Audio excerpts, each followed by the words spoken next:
नमस्कार दोस्तों, तो चलिए शुरू करते हैं आज की कहानी। अकबर का साला हमेशा से ही बीरबल की जगह लेना चाहता था। अकबर जानते थे कि बीरबल की जगह ले सके ऐसा बुद्धिमान इस संसार में कोई नहीं है। फिर भी जोरू के भाई को वह सीधी ना नहीं बोल सकते थे। ऐसा करके वह अपनी लाडली बेगम की बेरुखी मोल नहीं लेना चाहते थे।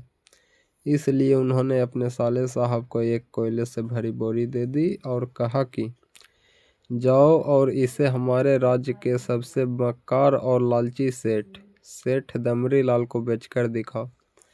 अगर तुम यह काम कर गए तो तुम्हें बीरबल की जगह वजीर बना दूंगा। अकबर की इस अजीब शर्त को सुनकर साला अचंभे में पड़ गया। वह कोयले की बोरी लेकर चला तो गया, पर उसे पता था कि वह सेठ किसी की बातों में नहीं आने वाला। ऊपर से वह उल्टा उसे ही चूना लगा देगा। हुआ भी यही।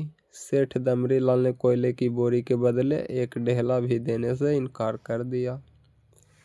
साला अपना समूह लेकर महल वापस लौट आया और अपनी हार स्वीकार कर ली। अब अकबर ने वही काम बीरबल को करने को कहा। बीरबल कुछ सोचे और फिर बोले कि सेठ दमरी लाल जैसे मक्कार और लालची सेठ को यह कोयले की बोरी क्या, मैं सिर्फ कोयले का एक टुकड़ा ही 10,000 रुपये में बेच आऊँगा। यह बोलकर वह तुरंत वहाँ से रवाना हो गए। सबसे पहले उसने एक दर्जी के पास जाकर एक मखमली कुर्ता सिलवाया, हीरे मोती वाली मालाएं गले में डाली, महंगी जूती पहनी और कोयले को बारीक सुरमे जैसा पिसवा लिया। फिर उसने पिसे कोयले को एक सुरमे की छोटी चमकदार डिब्बी में भर लिया।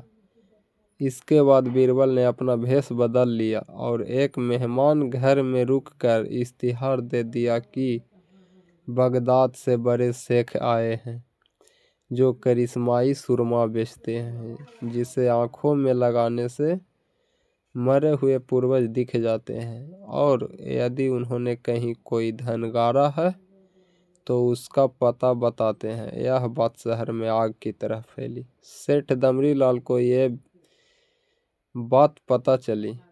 उसने सोचा जरूर उसके पूर्वजों ने कहीं न कहीं धन गाड़ा होगा। उसने तुरंत शेख बने बीरबल से संपर्क किया और सुरमे की डिब्बी खरीदने की पेशकश की।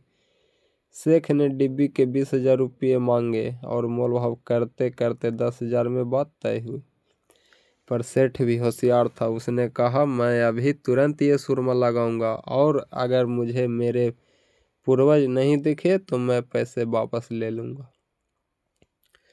बीरबल बोला, बिल्कुल आप ऐसा कर सकते हैं। चलिए शहर के चौराहे पर चलिए और वहाँ इसे जांच लीजिए। सुरमे का चमत्कार देखने के लिए भीड़ इकट्ठा हो गई। तब बीरबल ने ऊंची आवाज में कहा, ये सेठ भी ये चमत्कारी सुरमा लगाएंगे, और अगर ये उन्हीं की औलाद हैं जिन्हें ये अपना माँ बाप समझते हैं तो इन्हें इनके पूर्वज दिखाई देंगे और गहरे धन के बारे में बताएंगे। लेकिन अगर आपके माँ बाप में से किसी ने भी बेईमानी की होगी और आप उनकी असल औलाद नहीं होंगे तो आपको कुछ भी नहीं दिखाई देगा। और ऐसा कहते ही बीरबल ने सेठ की आंखों में सुरमा लगा दिया। फिर क्या था, सिर खुजाते हुए सेठ ने आंखें खोली। अब दिखना तो कुछ था नहीं, पर सेठ करे भी तो क्या करे। अपनी इज्जत बचाने के लिए सेठ ने 10,000 बीरबल के हाथ थमा दिए और मुंह फुलाते हुए आगे बढ़ गए। बीरबल फौरन अकबर के पास पहुंचे और रुपये थमाते हुए सारी कहानी सुना दी। अकबर का साला वह बिना कुछ कहे अपने घर लौट गया और अकबर बीरबल एक दूसरे को देखकर मंद मंद मुस्कुराने लगे। इस किस्से के बाद फिर कभी अकबर के साले ने बीरबल का स्थान नहीं मांगा।